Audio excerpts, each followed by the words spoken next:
কাতারে নজিরবিহীন হামলার জন্য অবশেষে ক্ষমা প্রার্থনা করল ইসরায়েল। ২৯ সেপ্টেম্বর হোয়াইট হাউসে মার্কিন প্রেসিডেন্ট ডোনাল্ড ট্রাম্পের সঙ্গে এক বৈঠকের সময় যৌথ ফোন কলে কাতারের প্রধানমন্ত্রী শেখ মোহাম্মদ বিন আব্দুর রহমান বিন জসিম আল থানির কাছে ফোন করে ক্ষমা প্রার্থনা করেন ইসরায়েলের প্রধানমন্ত্রী বেনিয়ামিন নেতানিয়াহু।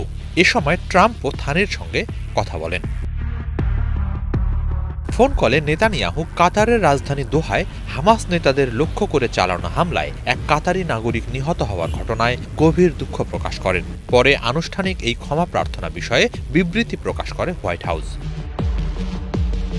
বিবৃতিতে বলা হয়, ফোন কলের প্রথম ধাপে নেতানিয়াহু দোহায় ইসরায়েলের ক্ষেপণাস্ত্র হামলায় এক কাতারি সেনা নিহত হওয়ার জন্য দুঃখ প্রকাশ করেন। এরপর আরও দুঃখ প্রকাশ করে তিনি বলেন, যুক্তরাষ্ট্র সমর্থিত যুদ্ধবিরতি আলোচনার সময় হামাস নেতাদের লক্ষ্য করে ইসরায়েল কাতারের সার্বভৌমত্ব লঙ্ঘন করেছে। আগামীতে আর কখনোই ইসরায়েল এমন হামলা চালাবে না বলে অঙ্গীকার করেন ইসরায়েলি প্রধানমন্ত্রী।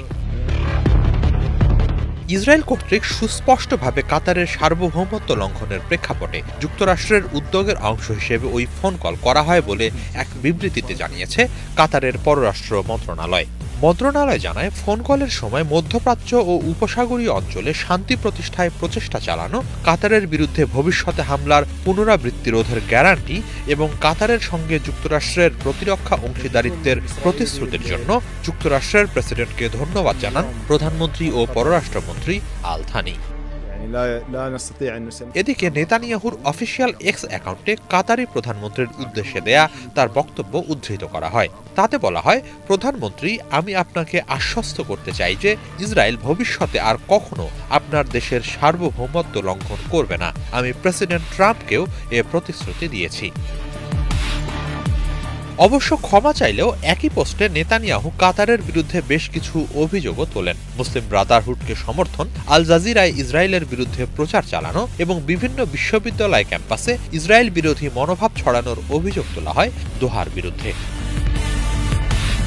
এদিকে সবকিছুর পরও শেষ পর্যন্ত নেতানিয়াহুর প্রকাশ্যে ক্ষমা প্রার্থনাকে গুরুত্বপূর্ণ হিসেবে দেখছেন বিশ্লেষকরা। তারা বলছেন, কাতার শুরু থেকেই বলছিল প্রকাশ্যে ক্ষমা চাওয়া এবং ভবিষ্যতে আর হামলা না চালানোর প্রতিশ্রুতি ছাড়া দোহা ইসরায়েল ইস্যুতে আর মধ্যস্থতা চালিয়ে যেতে পারবে না। ফলে ক্ষমা প্রার্থনা ছাড়া একটা অচল অবস্থায় চলতে থাকত।